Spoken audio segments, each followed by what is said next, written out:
Hey, what's up, guys? Got in Legends this weekend.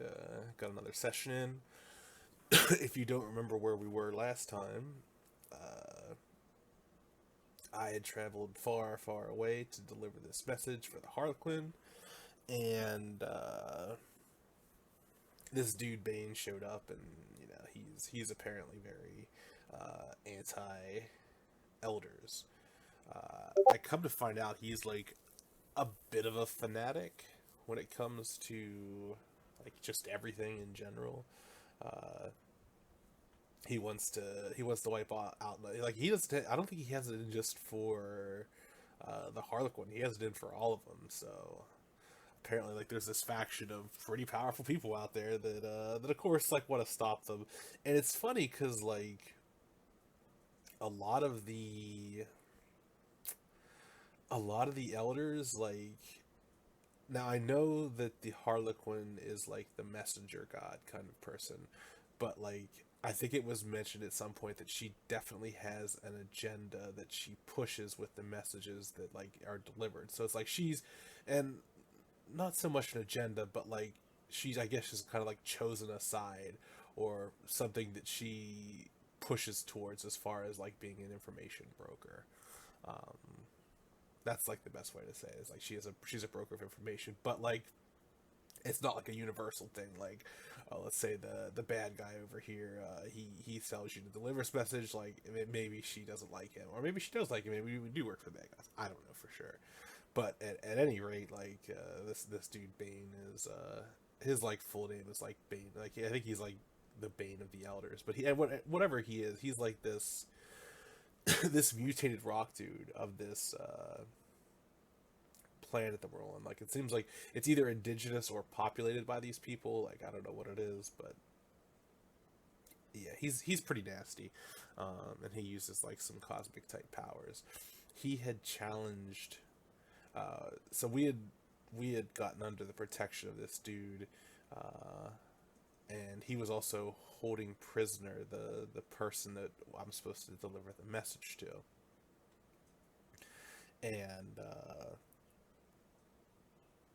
apparently like these people know each other, this Bane and this Mr. Korvac, who is like the guy that we're kind of under right now after we had already killed some of Bane's people. uh, um,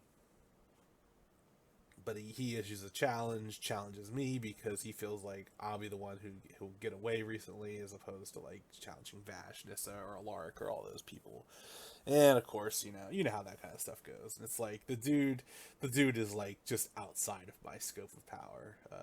Not even close. Like, uh, I can fight like a mid to low 3 level, and this guy is like high 4, um, if not more. And that's just kind of like the upper extent of my senses, so I can't really tell. Um, so we're about to throw in, and someone throws in another knife to like kind of accept the challenge, and it was Uncle Makoto. That's where I left off last time. And so this session it picks up where I get to have like this little, not a reunion, I guess would be the because like I don't get to see Uncle Makoto much. And at first, like I'm thinking, like, oh shoot, like I got to be on best behavior because I didn't. I don't know. I mean, I know Uncle Makoto well enough to that I've been around him before, but like the DM explained, like he had like a kind of older Robert Baratheon kind of thing to him, where he's definitely he's a little surly sometimes, but like he's also a bit on the good nature side, but can get very serious when he needs to. The dude's also 127 years old. Um, as far as lifespans go, like I think it's like the way it was explained is like most Saiyans, 150 is like where they max out, but like 100, like 125 or something like that is the equivalent of being like 75, 80 years old, where you could just die of natural causes. So he's definitely on the older side now. He's also a life magic user, and my grandfather lived to be 250 and was in fighting shape for a good portion of that. So there's definitely something along those lines where it can extend your life, because I think he looked like he at 127 he looks like he's 50 to 60 years old, but he's still like, he's not like in his prime by any means. Like, he's still on the downswing of age goes. But he steps in. He's gonna accept a challenge from me, and we catch up a little bit. And like, I'm all kinds of like, what are you doing out here? Like, we're in the middle of nowhere. He's conducting some business out here, but like, he leaves it definitely on the sketchy side. And he's like the head of our house. I think I mentioned this before, that it's like the house of, or the house of Makoto. It's like, you say house, like the dude owns like some solar system. He owns like some systems and stuff like that. Like, but it's like, he's not one of them big families. Like, he's not like a Stark or a Lannister or anything like that. Like, he'd be like a Karstark. He's like one of the medium lords under this empire that we're in. So we're like, we're like, we're up there. Like, we're at least like above the peons and peasants kind of thing, but like, we're not like the royalty, but like, we're like, we're somebody's. But so like, he's out here apparently doing some stuff, like wheeling a deal, and who knows what. But I didn't press the issue. But he had agreed to fight for me, and it's like, at least the two of these guys are on like similar power levels, so it's like, it's not going to be just me getting murdered out there by this guy that's just so far outside the thing. um we talked for a little bit, and they apparently he's in decently with this Mr. Korvac guy. Like, I think they're business associates in some form or another. Excuse me. So like, they're friendly enough. I don't know if they call themselves friends, but yeah. Um, I asked Uncle Makoto if he wants me to go up with him or anything like that. Like, thank him profusely for being in and stepping in here. And, we're like telling him like what happened and everything like that. And I was like, yeah, that's like, they sense like they're cosmic, not cosmic beings, but like they use a cosmic type energy. Um, and I was like, we killed one and almost killed another that were around like level 3. And I think those people we were with there, but I was like, kind of thumbed to Vash, Nissa, and Alaric, and them. I was like, they were fighting Bane, and so apparently somehow they fought Bane to a standstill, or I don't even know, a standstill, because I didn't see the fight. I was busy fighting other people. um, but Bane didn't just outright kill them, which, like, apparently someone in that group, which I know Vash is like the most powerful, is pretty nice. Yeah. So I kind of like give him the intel I could. Um, Nissa like chimes in a little bit, but she kind of tells more of a legend of this dude, where it's like, he was, I don't know if he was scorned by the elders or something to that effect, and then like he went mad, or became like, he came out changed, because he does look like a mutated version of the people that live on this planet. Like, he's definitely different somehow. Um, but yeah, he's just kind of a hater, is what all Emrys took it as. Like, he's a fanatic out there just looking to, you know, just gotta kill these people kind of thing. It's like, okay. Um, so Makoto goes up, and after he does, Mr. Korvax approaches me, and he's like, I don't think that your uncle can win this fight. Or like, I think he's like in over his head on this one. And I'm just like, okay, like, this is this dude's business associate. Like, he says, I'm gonna give you the opportunity to essentially throw in the towel, like basically be a person in the corner for him, in the sense that if it gets too far, I'll let you throw in the towel. However, what that means is that I basically throw myself to frickin' Bane here, who is like absolutely gonna kill me. Like, unless Makoto somehow manages to weaken him to like the most extreme degree, like if it's like a decent fight and not a really one sided. If it's a one sided fight, like, I'm 100% dead if I do this call in the towel thing. But the process ends up being where it's like this weird. this weird like little dust devil of energy particles surrounds me, and like it seems like it separates my essence or consciousness from my body, and oh yeah, so obviously I choose to do it because I can't let Uncle Makoto die for me on this one, and it's like if it comes down to it, I'm gonna go out swinging against this guy. um, yeah. So anyway, the energy surrounds me. Like there's a process to it, but I get transported to the world because they're gonna go fight off world. Like both these people are like easily planet destroyers. I I don't know if they're like system destroyers or not, but definitely planet destroyers. Um, they could destroy a whole system by going planet to planet, but I don't know what they would do to a sun or something like that or a star. Um, so they get there, and uh, there was two other people like that were with what's his name, Bane, and there was this chick with a whip, and then there was this other dude. Do I have some notes on him?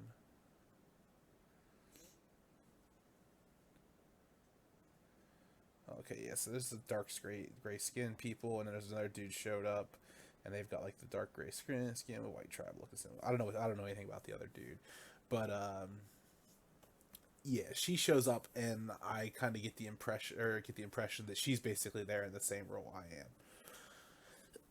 am. She gives me this little speech about like being a slave to the elders and everything like that, and I was like, yeah, you just kind of sound like a bunch of fanatics to me. Like you're out there like you know, everyone associated with this kind of thing must die kind of thing. Like that's fanaticism right there.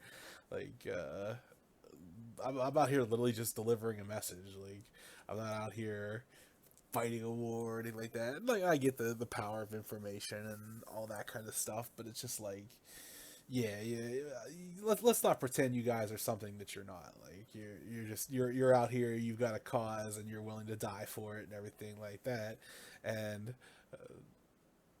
it's like I'm not willing to die for my cause. Like I'm not out here like being like the message must come through or anything like that. Like I'm just looking to get back home. I was like, yeah, you're to me like that makes you the idiot who basically drank the Kool-Aid, who bought into this dude's Bane, like because Nissa had said like Bane was scorned by the elders in some way, and yeah, it's like yeah, like the scorned lover, spurned lover, or something like that. Like obviously, probably not to that kind of thing, but yeah, it's just like oh yeah, he's mad that something didn't go his way, and now he's gonna take it out on everybody who's associated with that kind of person. Like, don't give me this high and mighty stuff as far as like you guys got to be exterminated and all that. Like, yeah, come on, I don't think so. We're not buying that. Anyway, the fight starts up. Bane has like this M Bison like stuff going on where he's the way he flies and moves is kind of like that always upright, arms crossed kind of thing, and I don't think he really. I mean, I don't know. I don't remember if he powered up or anything like that, but I know Makoto powered up to his max, and they start going at it. At first, it's just kind of like exchanging blows, which like I kind of garner as like a feel the person out kind of thing. Like it's a probably a sane thing to do. And Makoto is like on the aggressive. Excuse me. Um, yeah, they go at it for some blows and everything like that, and Bane like it looks like he's dodging, and at this point it's just fists and everything, and uh, Bane does something where he catches Makoto's arm and just rips it off from the bicep down, and I'm just like oh my gosh, like this is gonna go really bad, but like the thing is if Makoto was just a Saiyan, like I'd be super concerned. But he's an arcane Saiyan, so there's a lot of stuff up his sleeve that I just do not know about. Like I don't know Uncle Makoto's fighting. Like I know I know from just like history and stuff like that, like he uses something like blood magic that can use to uh, absorb people's energy, and there's something else he can do that I know. Oh, he has like amazing senses of what people can do. Uh, Bane apparently has a masterful control over matter. Uh, I guess that's kind of his specialty, but like like both of them kind of come with the host of blast and fighting techniques and everything like that. So he rips his arm off, and then it turns to glass, and he just shatters it. Um, Luckily, it was his left arm and not his right, because his right seems like it's dominant. So that's when he pulls out his sword. His sword has these three like holes in it, like these three plate-sized holes that kind of go up the blade, and they come into play here a bit later. So then, um, Makoto might have had his sword out before, but I feel like it was more just blows. Maybe he was weaving it in some, but like anyway, what's his name wasn't getting hit, uh, and they start going at it with the sword, and Makoto down one arm, so he starts to slash him, and it's not like he basically like raking the blade across him. Uh, and there's this like white flash of energy every time it happens, and you can see like it hurts, like it's not what you can see like in Bane's face, like it's an unpleasant experience to be hit with this, which is, that's a good thing. Like anytime you can make your opponent, whether it's uncomfortable or in pain or anything like that, like you're doing something right. So I was like, okay, like this, like Makoto was just kind of feeling this dude out, and like hopefully he can do something with his arm. Because that's gonna be like that's an early mistake that costs you right there. Like just losing your right arm as or your left arm as a fighter, like you go from 3 points of deadliness with martial combat, or you go from 4 to 3, and that's a pretty sizable drop, especially with someone who's like on one of these crazy power level kind of things. And it kind of fuels my suspicions that he uses like he's somehow like sapping or stealing away some of Bane's energy every strike that he does. And Makoto said something like it was like you know if you don't take this seriously, Fred, you're gonna die here, because like Bane was giving off that like that M Bison cocky vibe, like you're beneath me kind of thing, like lowly Saiyan Frieza esque level stuff. And yeah, so what happened was like Makoto pulls a Piccolo kind of thing where his arm comes back out.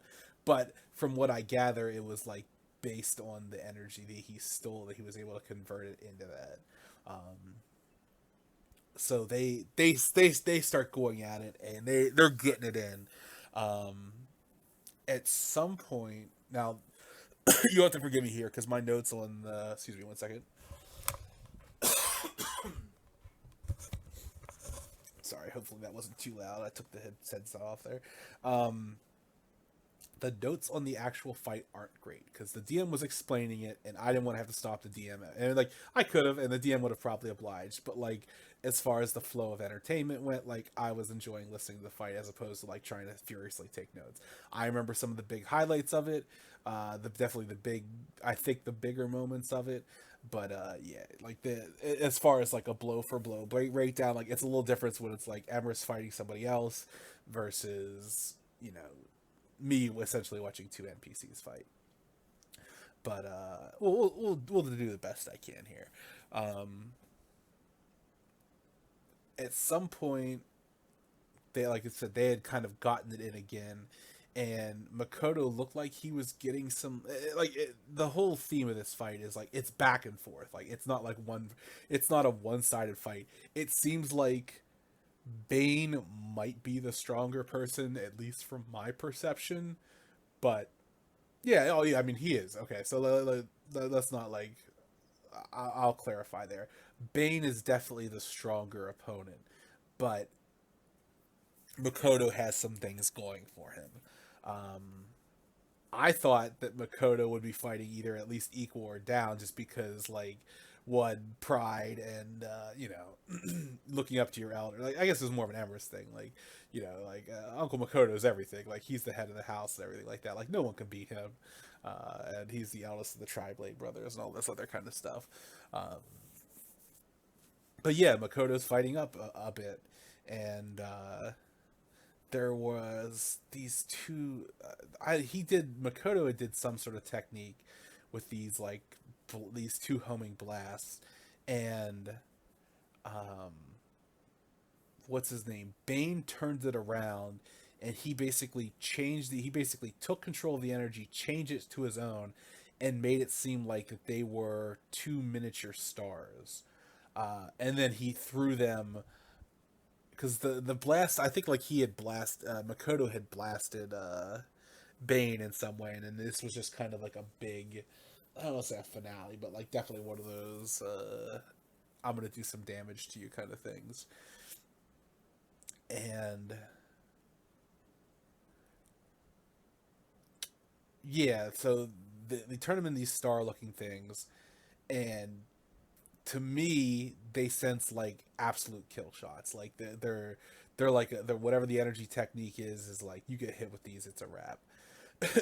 So Bane sends these energy things spiraling after Makoto, and he's dodging and dipping and everything like that, and struggling to get away from them.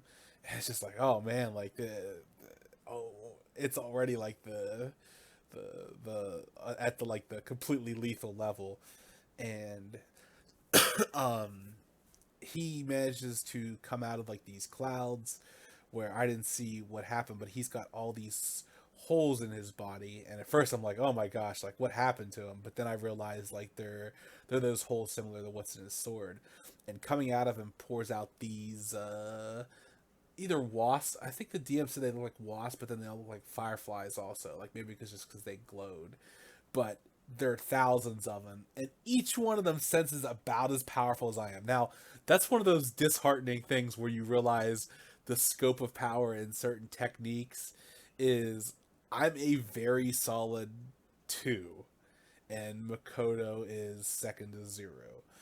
And it's just like he pours thousands of these things out. Each one senses about as powerful as I am. And it's just like, oh, it's one of those. It's disheartening, but also like awe-inspiring in the same moment. It's just like because I had at some point like you need me to come with you because I'm thinking like worst case like maybe I could jump in there, and it's like these bugs. But anyway, these bugs from what I gather. And he's a life magic user, if I didn't mention that before. And life magic users seem like they incorporate uh, creatures into their fighting in some way a lot of times. Like my mom does it, Kato does it, and now Makoto does it. Apparently, also life magic is the most common of the arcane Saiyans, which is surprising me because I would have thought Constitution magic might have been the one of the more common ones because that's like the body boost in one. But yeah, like this life magic stuff, like apparently it's got like a pretty crazy amount of versatility that exists out there, and everyone does something very different with it. Anyway, summons these fireflies, thousands of them, maybe tens of thousands of them. Whether or not it's like 1,000, 2,000, 5,000, 10,000, it's just one of those like power gap things where it's like this is a technique that he uses. And I can't remember if at this point, I think that might have been the first circle on the sword. So he was taking these vials and smashing them against his chest, and they had like the liquid in it, but there was also like blood, I think, from the shattering of them. And from what I gathered, they were used to boost power and unlock techniques, which, like I said, I think it was something like that blood magic that they were talking about. But oh, and it was like the thing was attached to a sword. So I'm wondering if each strike. Now this is something I'm just kind of realizing now, so bear with me. I'm wondering if the vials somehow appeared on his sword as a result of the strikes, and he was using those large bits of power up, or if there's something that he had on him already. Um, Now, skipping ahead, but not too far ahead, like I come to find out he can keep using these vials. Like apparently, using these vials cost a massive amount of energy, but he can keep using them to the point of like pretty much death. Whereas like whenever someone lower like myself just runs out of energy, it's like you try to do something and you can't do it. Like you try to fire a blast and you're like tapped out. Like just poof, nothing happens. Like it's like shooting a blank. uh, but apparently something with this is it allows him to keep pushing himself further and further, which as you can imagine, like apparently this fight doesn't end early or easily, or well or anything like that if he's near death at some point when he's using one of these. But anyway, I think that was the first file he did, and it closed up. Was it? I don't know. Anyway, his sword has these three holes in it, and at some point he closes them up. I can't remember if this was the first one that did it or not. Like I said, maybe I missed a technique in here somewhere in my notes. Anyway, the firefly looking things managed to absorb the blast, thankfully. So that kind of gets him out of that.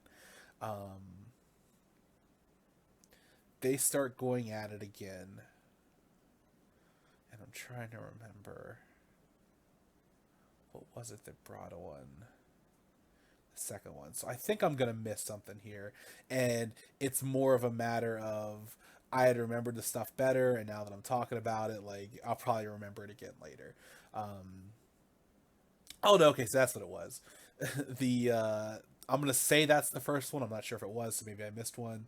Uh, the second one that he does is he summons this like sheet of metal that's the size of a house, and it uh it turns into this really goofy looking uh Pac-Man looking thing where it's got like a face on it, and it's like almost like the DM described like almost like an emoji or something like that.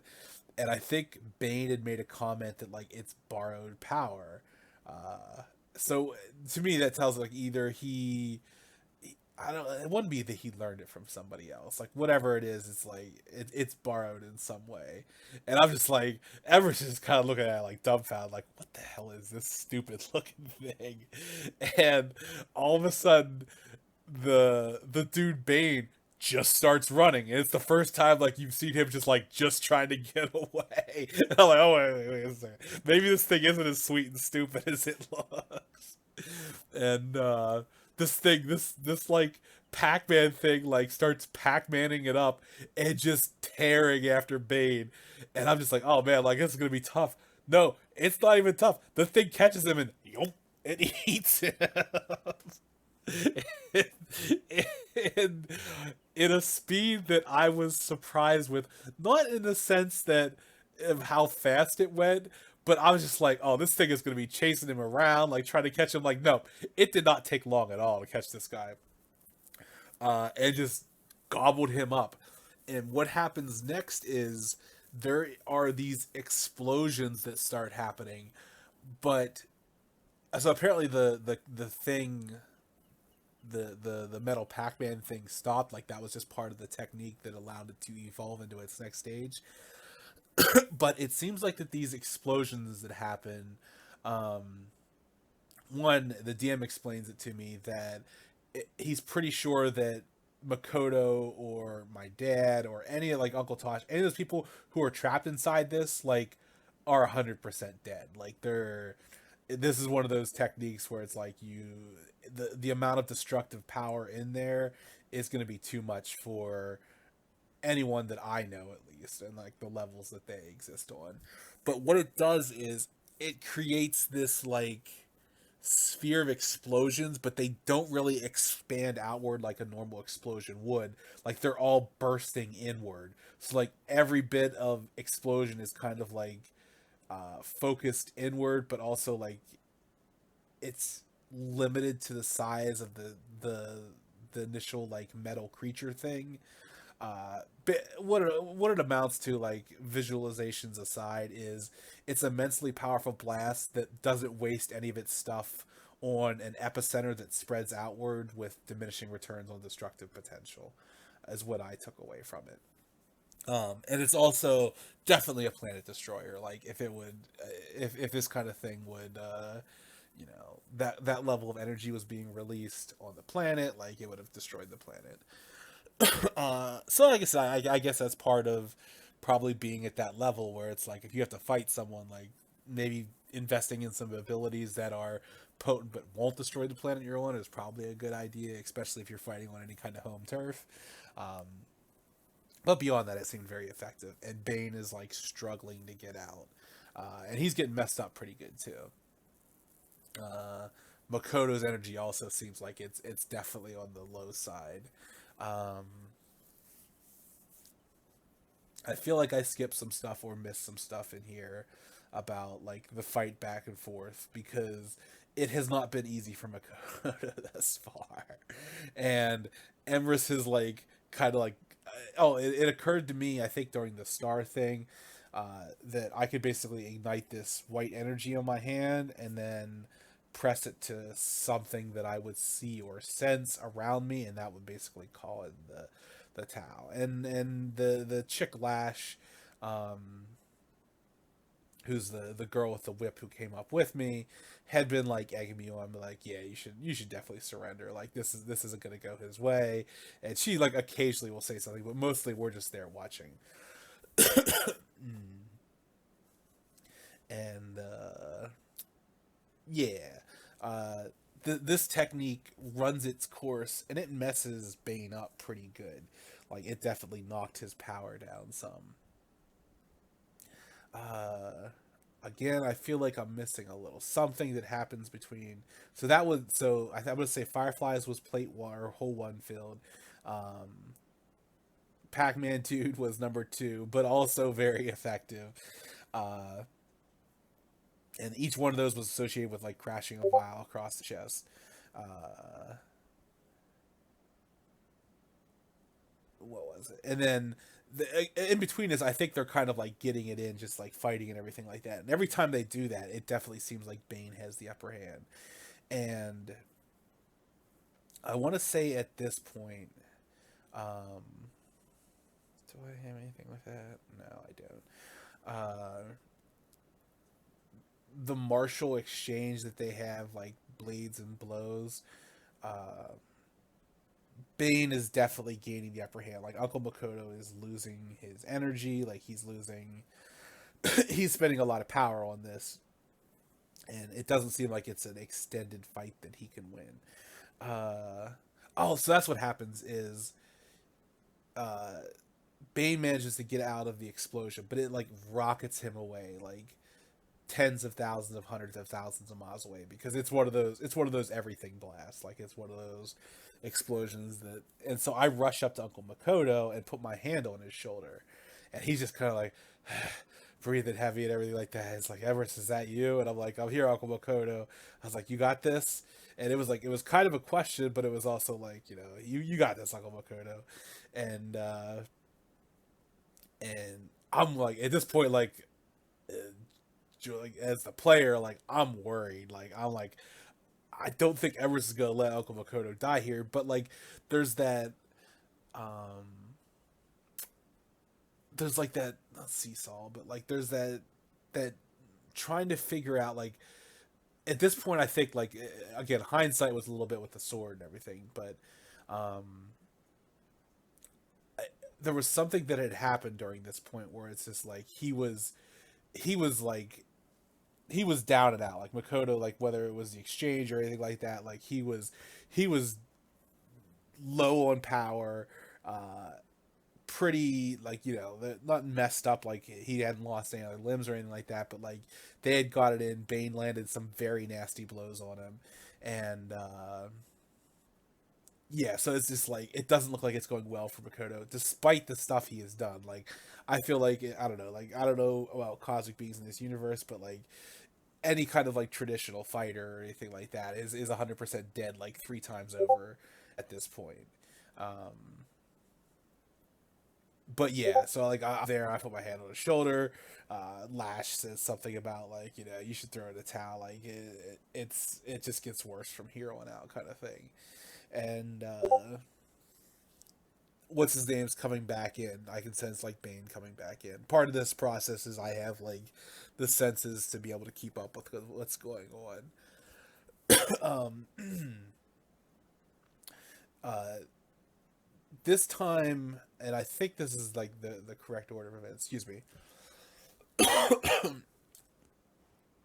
Bane is calling in this energy that doesn't feel like his own. That's coming in from across the system, and it's like this sweeping thing. And I don't know. Like I think I visualized it a little bit wrong, but like it senses like basically it's coming in from all over the system, and then not necessarily a pinpoint, but it's like this wave that would crash into to Makoto, and it's just like it seems like it's a brutal cosmic technique where it's just like there's no way to dodge it because it's just so large, and because it's not even like from his own reserves or anything like that, like he's just bringing these crashing waves against him.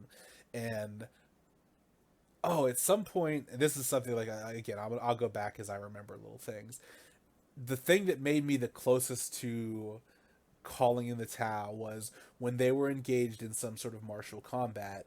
uh what's his name, Bane had landed a strike against Makoto that looked like it was directly to his heart.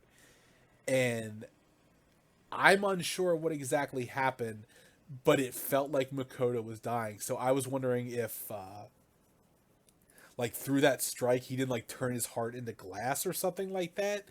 But Makoto managed to get a swipe off of Bane uh, when he did that. And then whatever it was, like, was able to undo the damage that he did the same way with his arm. I think that was one of the lead ups to using the second seal on his sword. But yeah, that's just like one of those ones where it's just like, if this guy can like manipulate matter to that level, like did he just turn his heart to something that wasn't like flesh and blood? But whatever it was, like it had almost killed Makoto, and that's where I was just like looking down my fist hard, like, oh man, like do I gotta call this?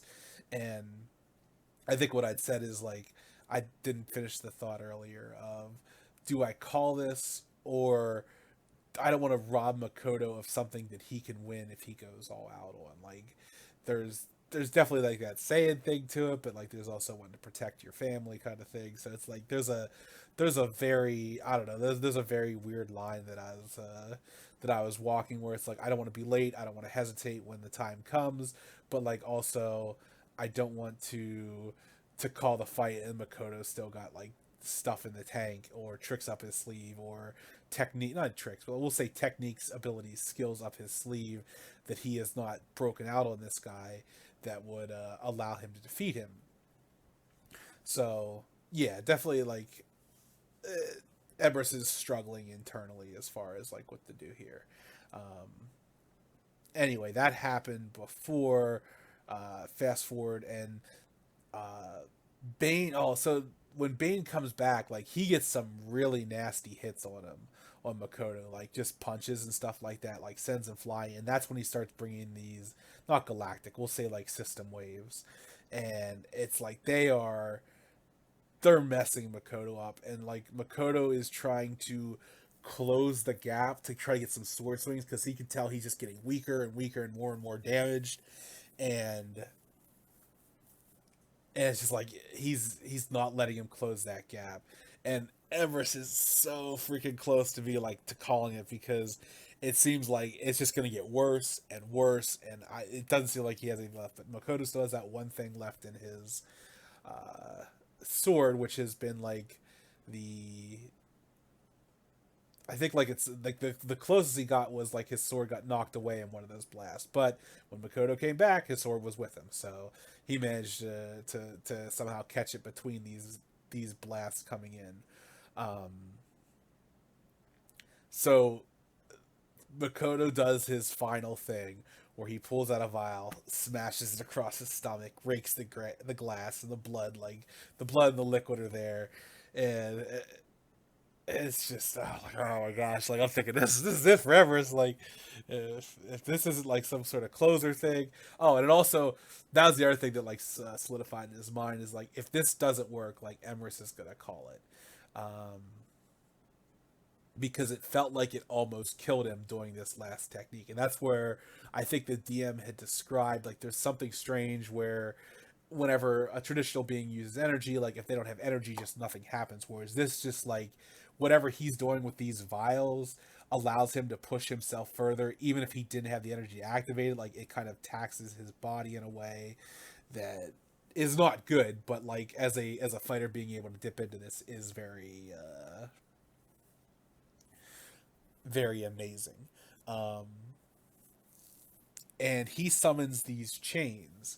And when I say chains, there are, I think, four chains that surround the planet that look like they are, like, I think it was like the thickness of the Statue of Liberty or something. Like, there was a reference to the Statue of Liberty, but I think that was like an energy thing earlier. But anyway, these chains are big enough, four chains that literally encompass the planet. Like, and I've seen something like that before in one of my experiences. I think it was like maybe through the shared will thing, something like that. I know like someone threw a planet with a chain before. Um, that's like whenever you get into those like everything kind of people and the powers that they have. Yeah, I think it was the shared will thing where she like threw a planet. Um, at any rate, uh, then there's four of those giant ones, and then there's all these ones that are kind of around this. We're on a gas giant right now, so I don't even know if there's ground down there. But like hundreds, maybe thousands of chains around the planet. Not around the planet, but on the planet around Makoto and everything like that. And uh, this one chain goes through Makoto, but it seems like it passes through him. It doesn't go through him, and it has this claw on the end of it.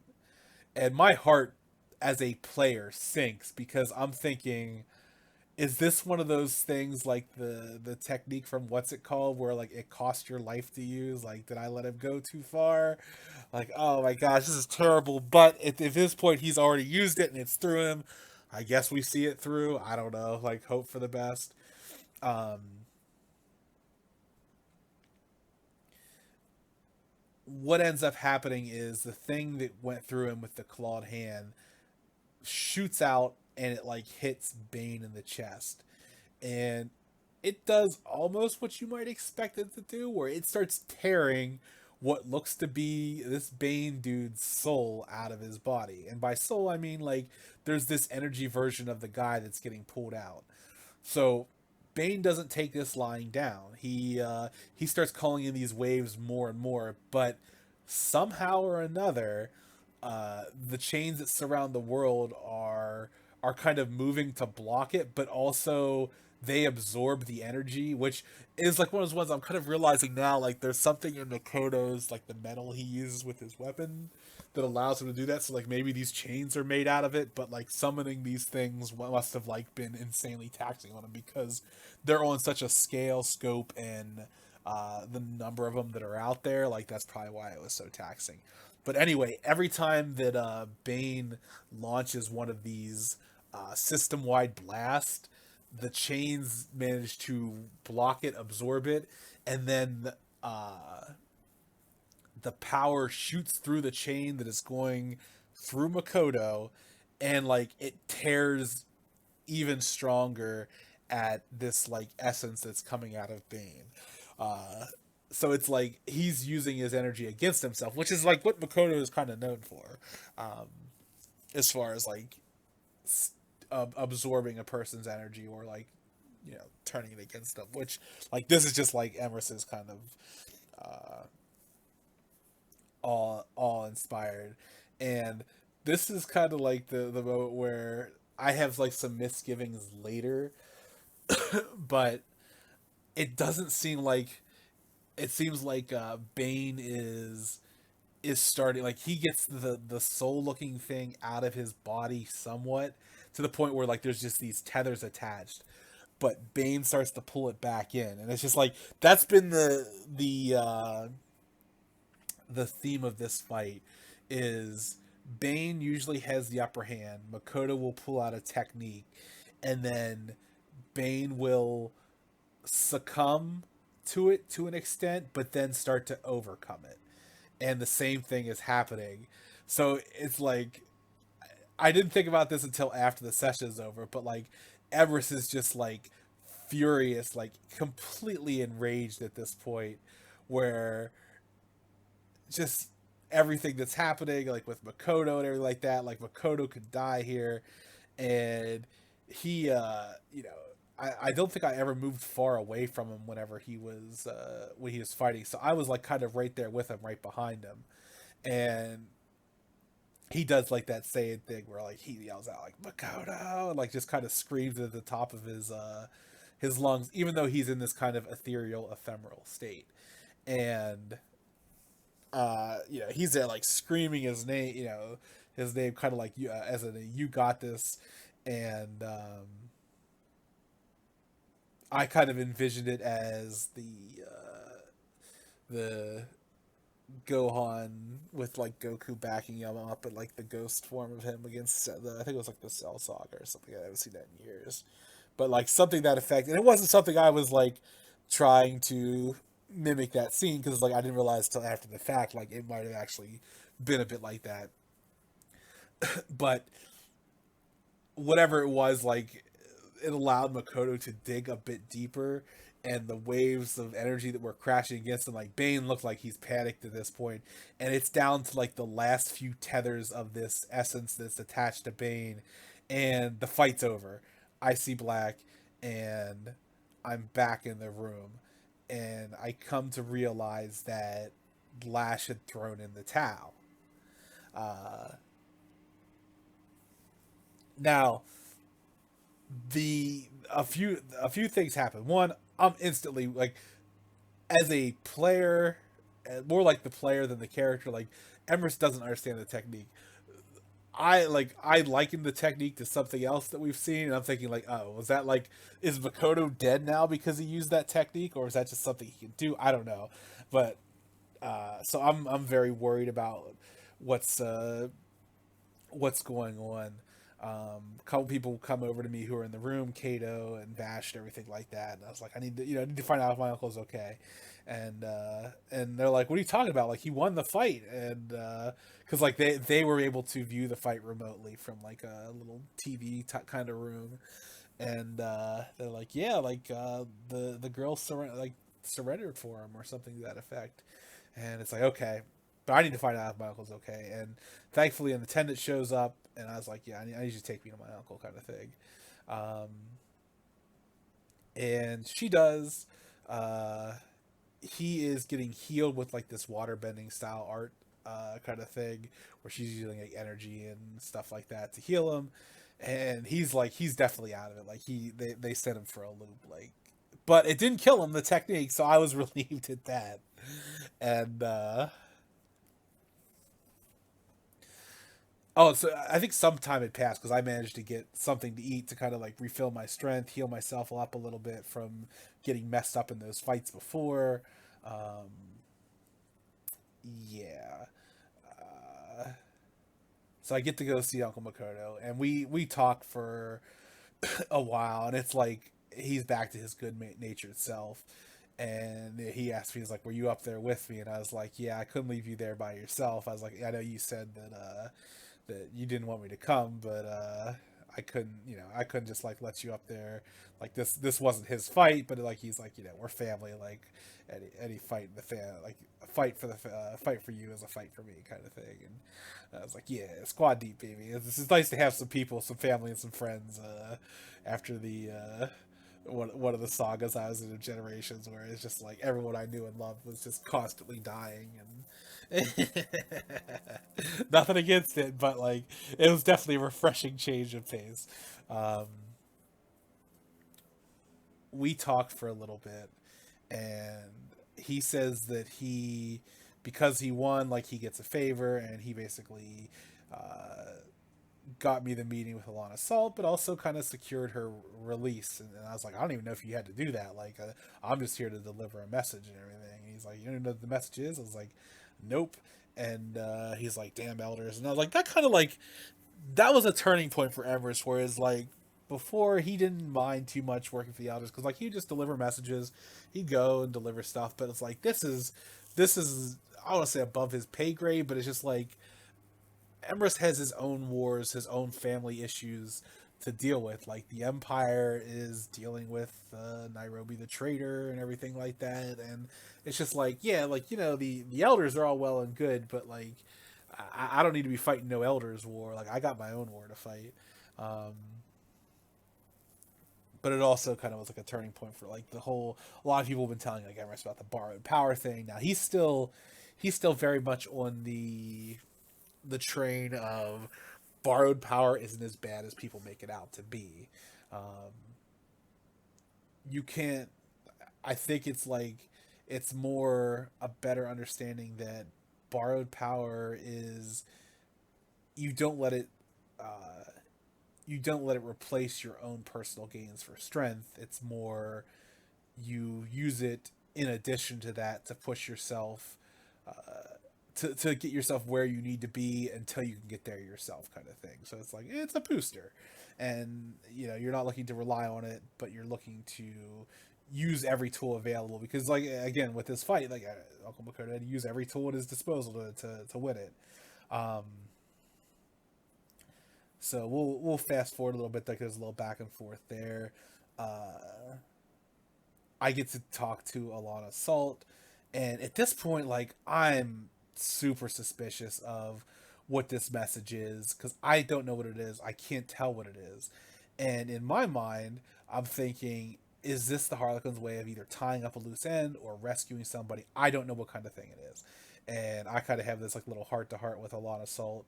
Uh, she's like wrapped up in a straight jacket in this like solitary prison cell, and I'm like kind of like asking her some questions, and apparently she got stranded here at some point, um, maybe because of Bane.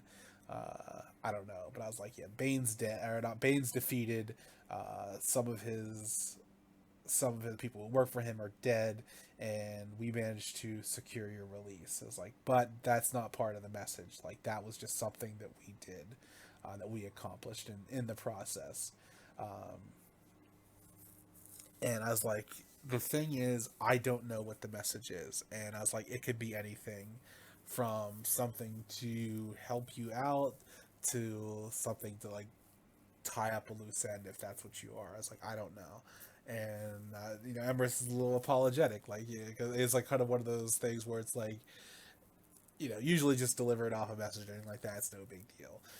But this one felt like a little bit different because of everything that was going on around him. And he's, she was like, she's like, okay, I'm ready. So he says it to her, or he basically transfers it to her, and it's in this language he doesn't understand. And it's like some sort of incantation, and it's like apparently it's what allows her to get home. And I was like, well, good news then. We did a good thing, and she manages to get out of there. And presumably, since she had basically we had won her freedom, hopefully someone won't be after her for getting out. So she just gets out of there. She vanishes. Um, and at this point, like it's getting late in the night, so we shift around a little bit. Uh, Oh, something I had said to Makoto was whenever he said about like going to see Alana Salt, I was like, "Do you want me to stay here with you? Like you're in a vulnerable state." Like I didn't say he's in a vulnerable state. Like I'm thinking like he's in a vulnerable state, and I was like, in case anyone tries to try something or anything like that. And he's like, no, no, no, and he basically goes off on, or he says something to the effect of like, Bane's standing has been hurt, and his people have been like taken down. Like like kind of like the defeat in itself was a thing, and it's like there's he's not gonna come in and try anything or anything like that. And I was like, you're sure, Uncle? Like I'm kind of worried. Like that guy's a fanatic. Like uh, anyway, um, I'm going around like getting like kind of wrapping things up with various people, and Vash and Nissa are there, and they kind of head off. And Alark comes up to me afterwards, and he's like, "This is where Alark gets my MVP for NPC of the night thing," because I think Korean said something to this effect of like the wor- So Emrys had these misgivings. Sorry, I'm jumping around a little bit here. Emrys had these misgivings that the only reason why someone like Bane wasn't taken out is because he had said that he had basically agreed to be that person in his corner that they could potentially throw in the towel. Otherwise, so here was the thing. Um, at first, Emrys thought because he was there, that's why Bane's still alive. And then there was that a little bit more of a realization that if Emrys wasn't there, I think there's a decent chance that Makoto loses that fight, and that it's just one of those ones like I don't know. I'll call it a feeling or anything like that because there were choices that were made on my part that like if I chose not to be there and not to throw in the towel, I feel like that's a moment where Emrys loses Uncle Makoto and it kind of sets him off or something like that. Or not, I'm not saying like it lets him hit a new level, but like it definitely sets him off and changes a lot of the story. Like I feel like that fight uh, was potentially like Makoto's death, and again, maybe it could have gone either way, and it did end up going the other way. But like, I also felt like Emrys's presence there and kind of like that like Saiyan rage fueling or like backing up Makoto in a way that shifted the tide. So it was like at first my thought was like, oh shoot, like Emrys being there allowed Bane to survive, and now this dude's still on the table. But then it was also like I don't know. I feel like maybe it's in some small way like he gave Makoto that ability to dig a little bit deeper. Uh, and push it like because like at the end there like it was looking like Bane was gonna counter it, and if he countered that, like that was a wrap. Like Makoto's 100% dead. Like there's no, I think that he was just so far weakened and nothing left in the tank, that kind of thing. So I feel like it was one of those ones where, and this is like nothing against the DM or anything like that, but like I feel like with storytelling, sometimes there's an expected outcome, and then sometimes there's an unknown outcome, and then sometimes like there's an outcome that they could go either way. This is definitely one of those ones where I feel like it could have gone either way. Like I feel like that could have been the day Makoto died. So I wasn't, at least Emrys didn't feel guilt over it as much as he initially did. But he also was kind of like took pride in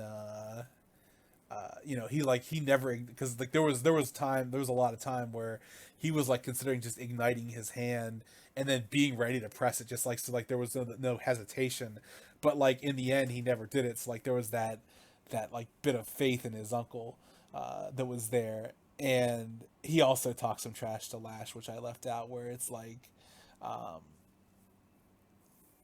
she was like something like about calling him a slave or something like that, and I was like, no, like there was no slave, no borrowed power. As Saiyan did that to Bane, and it's like like that was one of those Saiyan pride kind of things. Because Everest is all about that, like, uh, and there was like some interesting realizations about like Saiyans and stuff like that that came after that. Anyway, back to Alaric, back to what I said about the Kree is jumping around everywhere there. Um, Alaric comes up to Emrys and said he thanks me for what he allowed him to do. And I was like, what do you mean? And he's like, Bane won't be a problem anymore. And I was like, excuse me? He's like, he's off the board. And I come to realize that Alaric broke some codes and everything like that, and it's probably going to face some very real, very severe repercussions.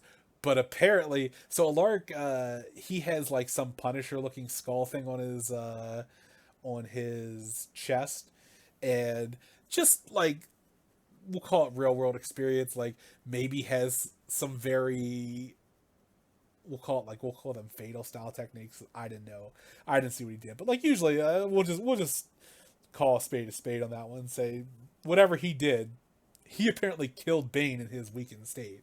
And that's where I was like, he gets my MVP of the night, because that reminded me back to something Kari said, is like the worst thing we do as good guys is like leave these powerful people out there in a defeated state, just allowing them to come back. And it's like, I, if Everest could have done it, like he would 100% done it. but like didn't know any of the workings to accomplish it or anything like that.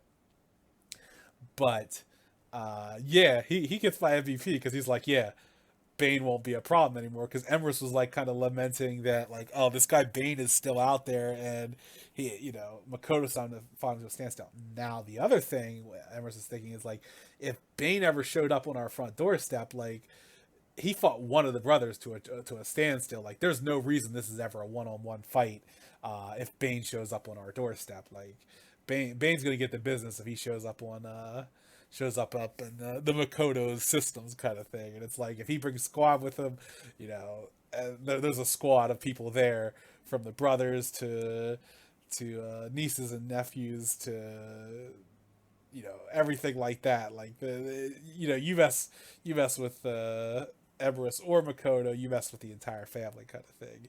And but yeah, like there was definitely that lament of like not getting to finishing him off. But yeah, Alaric comes through big, and he's like, yeah, there's definitely gonna be some consequences for me, but like it's a sacrifice I'm willing to make because someone like him needed to take it off the board. And Embers is like, yeah, I agree, man. Like, that was the move to make. Like, I can't argue with that. The dude's a fanatic, and he's just looking out there to kill anyone associated with these people. And he's got like people following him and like warped into his way of thinking. So, and it's like my thought was like, yeah, there's probably gonna be someone else that picks up the mantle, but like Bane was the strongest of those people, so like maybe the next person's not as strong, and someone else can take them out then. But yeah, like freaking Alaric, MVP of the night on that one. Going out and killing Bane whenever he's in his weakened state. That's the true good guy move right there. So you don't get this overwhelming evil dude doesn't come back later and start like killing family and friends and everything like that. Like, yeah, listen, though, I don't know if Alaric is like in prison for life, or he's gonna be killed, or if he like sacrificed his life to do this. Whatever, man. It's your planet, your world, and the atrocities this dude levied against you. It could be a fair price to pay for him. So he had my respect on that one. And I said, if I'm ever back here, I'll try to look him up and see how he's doing, but like kind of wished him the best. We fast forward again. We say our goodbyes to Uncle Makoto. Come to find out that this is like, I can't tell anyone that he fought for me or that he's even out here. He makes Kato and I swear on it. Like, he doesn't make me swear on it. He knows I'm good for my word, but he makes Kato swear on it. And yeah, so we head back. The only thing is, and this is something I was upset with myself with, because it was also getting very late. Like, it's almost 4:45 at this point. And not like 4:45 as in it's 3:49 when I'm recording this. It was like almost 4 a.m. Is I wanted to, and I forgot to tell Makoto that the Alaric dude killed Bane and that there could be repercussions for it. But like Makoto isn't associated with Alaric, and yeah, like, so it's like I knew about it, but I forgot to tell him. Hopefully that doesn't end up being terrible on his part. I feel like Makoto can explain the situation, or Alaric's not going to let like anyone take the fall for it. Like, he seemed like he was very much at peace with the idea of like, I acted on my own to do this. So yeah, just it was more of like a heads up that I forgot to drop to Uncle Makoto. Kato and I get back. There's some like fun bits that like there's some things lightened up a good bit after this. There was some fun bits that we had conversation wise that Kato was like, I'm just here to protect it. Emrys is a job, like, and I threw my hand around his shoulder, or arm around his shoulder, and I was like, what are you talking about? Like, we're homies and everything. And I was like, he's like, yeah, I'm just doing this because I'm getting paid. And I was like, paid? I didn't get paid when I helped you stop that gym of the like dozens of Super Saiyans that were like defrauding people out of their hard-earned money and everything like that. And he's like, oh, I didn't give you your cut? And I was like, no. And so we kind of had like a little back and forth with that, where it's like, as far as like, Kato is just like acting like he's a professional, it's just a job, but like realistically I think like we'd go to bat for each other. So we travel back. we go back to Kato and I are talking a little bit about like everything that happened, how crazy it was. Um, I kind of have like a little heart to heart about Kato about like, yeah, like I think what I'm gonna do is I'm gonna do these couple jobs that I have lined up just because I've already taken them, and then I'm gonna like put a little bit of a limit on how much I'm gonna do with the shop and like get into like some hardcore training, and like I'd like him to kind of help me and be there with me if and when he can, kind of thing, because like we had kind of have that talk about borrowed power, and it's like, yeah, and he's like, kind of I told you so with the elders and everything. And I was like, yeah, I know, I gotcha, but like it was an interesting conversation that I'm unfortunately glossing over because it's probably already been a while that I've been recapping. We get back to my place, something since is different about it. I come down to find Saya, Rohan, and Pan are there. I'm surprised Pan's there because like Pan has her own stuff, but like my two apprentices there. I come to find out that the I forget the name of the thing that whoever I worked for that was the chick with the shared will thing. The rest of my payment showed up, and it was they had built me this state of the art gym. They had upgraded my ship that I used to get around in significantly. Like it's faster, it's more durable, it has a lot better weapons, which is awesome. And I got a lump sum payment that is about 2 years of what I make in the shop that I currently run. So rub those hands together, got some money to blow, and I was like, DM, we're going to say in Vegas. Let's go. um, I kind of like for Kato helping me out and everything like that. I was like, maybe we can work out some sort of like gym membership thing. I was like, because you helped me, I'll give you a discount. And he's like, discount. I was like, I figured it'd be free. That'd be free. And I was like, how about 5 years? He's like, make it 10. I was like, 7 it is. So we kind of had a moment there. And we go through so like a little chit chat. We sit down, have something to eat, and that's where I'm put on pause. But yeah, the it was like I'm kind of glossing over the conversation stuff, which it was a lot of fun, like kind of getting to catch up with them and getting a little bit lighthearted about stuff. But yeah, that was my session. Makoto wins, thank goodness. Emrys survived, and he's got a nice little paycheck to sit on now to hopefully get some training in before the next thing comes along and tries to kill him. All right.